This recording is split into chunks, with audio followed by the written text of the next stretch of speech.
ஆச்சி பாதாம் ட்ரிங்க். ஆச்சி பாதாம் ட்ரிங்க் ஒன்னு வாங்கினா ஒன்னு ஃப்ரீ. பக்ரீத் பண்டிகையை முன்னிட்டு திருமங்கலம் சந்தையில் 3 கோடி ரூபாய்க்கு ஆடுகள் விற்பனையானதால் விவசாயிகள் மற்றும் வியாபாரிகள் மகிழ்ச்சி அடைந்துள்ளனர்.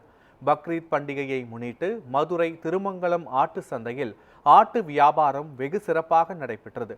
தென் மாவட்டங்களில் மிகவும் பிரபலமான இந்த சந்தைக்கு மதுரை, விருதுநகர், திண்டுக்கல், தேனி, ராமநாதபுரம் மட்டுமின்றி வெளி மாநிலங்களில் இருந்தும் பல்வேறு வகையான ஆடுகள் விற்பனைக்காக வந்திருந்தன. பக்ரீத் அன்று இஸ்லாமியர்கள் ஆடுகளை குர்பானி கொடுப்பது வழக்கம் என்பதால் ஒரு ஆடு 10,000 ரூபாய் முதல் 50,000 ரூபாய் வரை விற்பனையானது. இந்த அமோக விற்பனையால் ஆட்டு வியாபாரிகள் மற்றும் விவசாயிகள் மிகுந்த மகிழ்ச்சி அடைந்துள்ளனர். நம்ம 3-4 ஆடு கொண்டு வந்தோம். 4 ஆடு வித்தாச்சு, 50,000க்கு மேலே பார்த்தாச்சு.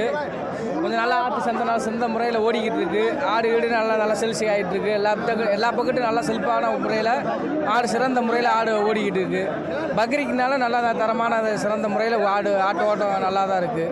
இங்கே வந்து பார்த்தீங்கன்னா எல்லா தரத்து கிடாய்களும் வரும்.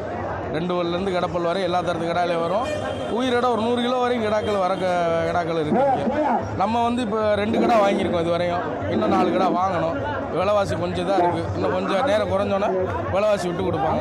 கிடா மதிப்பு பார்த்தீங்கன்னா இப்போ 15 கிலோ கறி உழுகிற கிடா வந்து இன்னும் ரேட்டுக்கு 13 ரூபா 14 ரூபா விற்றுக்கிட்டு இருக்குது. நாளைக்கு ஒரு நாள் தான் பக்ரீத்து, அதனால கூட்டம் நிறையா வந்திருக்கு. திருநெல்வேலி, தூத்துக்குடி, திண்டுக்கல், கன்னியாகுமரி, பல மாவட்டங்கள், தேனி மாவட்டம், எல்லா மாவட்டத்துலேருந்து ஆள் நிறையா கிடா வாங்க இறங்கியிருக்காங்க. நாளைக்கு ஒரு நாள் தான் நோன்பு. கிடா கிடைக்காம சந்தையில் இன்றைக்கி வந்து கூட்டம் நிறையா வந்திருக்கு. ஒரு ஆடு குறைஞ்சது 10,000 ரூபாயிலேருந்து 50,000 ரூபா வரைக்கும் வியாபாரம் நடக்குது. இந்த சந்தையுடைய வியாபாரத்துடைய மொத்த மதிப்பு சுமார் 3 கோடி ரூபா இருக்குது.